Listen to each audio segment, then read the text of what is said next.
I'd like to give you a tip, if I may. Your job as a smart property investor, right, isn't to qualify for a loan.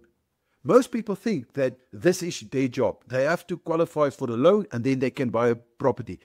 Worst thing that you can do is to have this attitude. Your job is to structure a deal, a property deal, so well that the financing becomes irrelevant. If you know how to do that, you're a property investor. You're a master property investor. You're a wealth creator. Right. Let me give you a simple example. When I started my career in the early 90s, I developed a property. Right? It was an existing property, but I changed the function of the property. In other words, residential to commercial property. But in that process, no bank wanted to finance me. But because I understood the deal, I could see that irrespective of the way that I'm going to get the money and the interest that I have to pay on that, it's still going to be a deal. And eventually, I clinched that deal and I had to pay 4% above prime. Now, most people are going to say, no ways, this is not the deal. But I took that deal. Why? Because the sums still made enormous sense. And within 6 months after I've taken that 4%, I did another deal on that specific property where I got it at 2% below prime.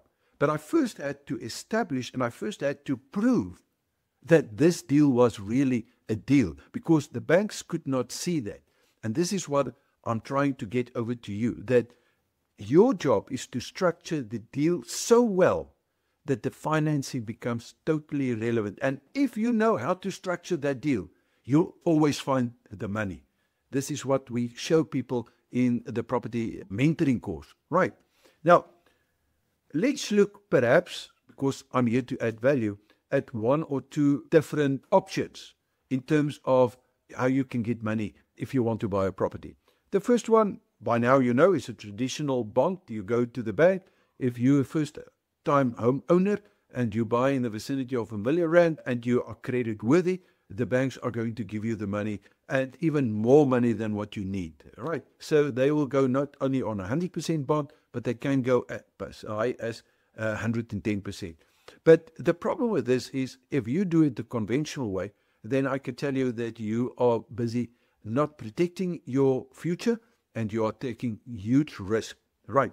Now, the only way to know if it's going to be a great deal is if your IGR is higher than your FFGR. But 98% of the people over the last 23 years that I've looked at could not do that simply because they did not know and they did not invest in themselves before they invest in property. The IGR, therefore, on these kinds of property, 98% of the time are poor. This means, and it shows me, that people do not have skills. And here's the problem. No one is going to teach these skills to you except at the Wealth Creators University for the simple fact that the mainstream media and the financial industry and the educational system, they do not want you to know this stuff. Because the moment that you know that you can get 50 and 80 and 120% on your investment, you're not going to be part of the mainstream media anymore. Right. By the way, the majority of my properties when I started off, I bought through bank financing. I used the banks. And I've mentioned that sometimes even 4% above prime. And it was still a deal. Right. But the main thing here is that I only did it when my IGR, my investment growth rate on that property, was more than my financial freedom growth rate. Right. There's another way that we can do it, and that is seller finance. And maybe you can go and Google that and get it for yourself. But it's exactly the same calculation that we're going to do. Your IGR must be bigger than your FFGR.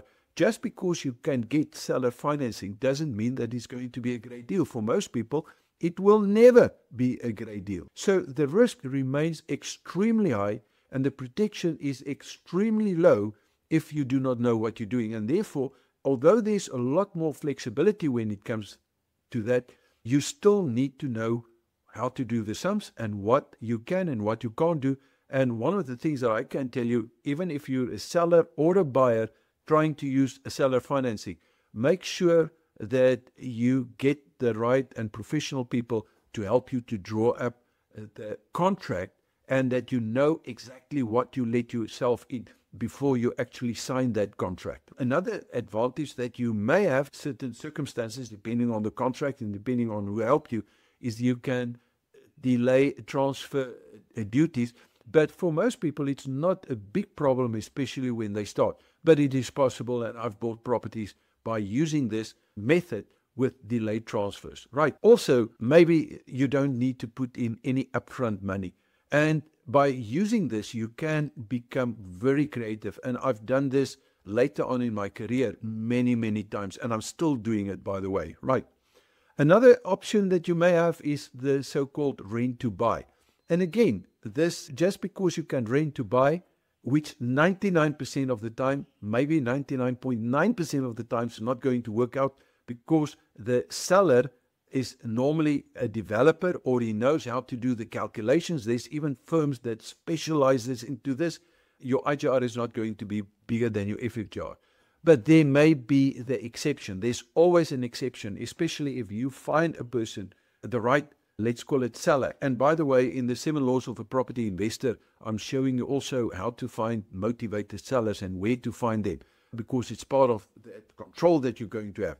Right, is you must make sure that you've got control by having the right contract in place and that you know exactly what to do. And for that, you need to get the right people to help you. Again, it's great for perhaps first-time buyers. In my case, it wasn't when I was a first-time buyer, but because I know this information and stuff, you can use it to excel your portfolio, especially when the banks are getting tight and they say, no, you don't qualify and blah, blah, blah. And man, the bank's got no bloody idea what is going on. But the condition stays, your IGR must be bigger than your FHR.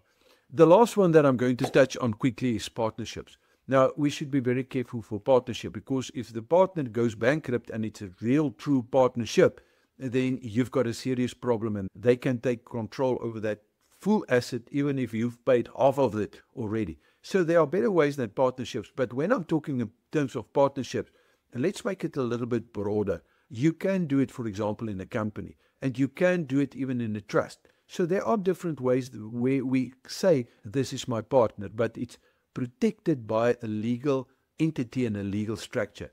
And in that case, partnerships can work, especially if you know what you're doing. And again, these are the things that we share with the inner circle and show you how both you as well as the partner can benefit. And it's one of the quickest ways for you to excel if you find the right partner.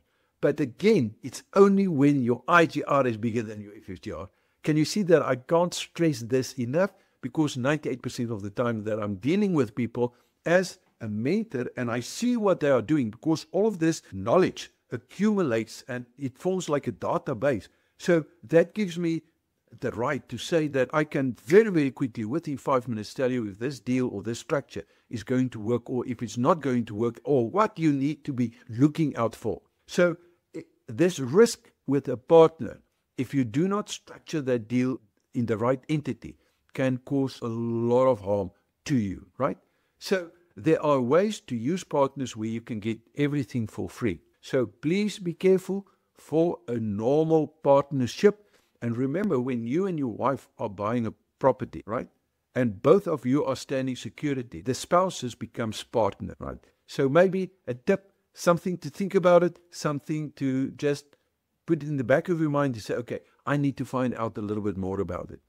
Now, all of this that I've said becomes totally irrelevant if the sum doesn't gel, right? So it's the math that matters. Do the sum.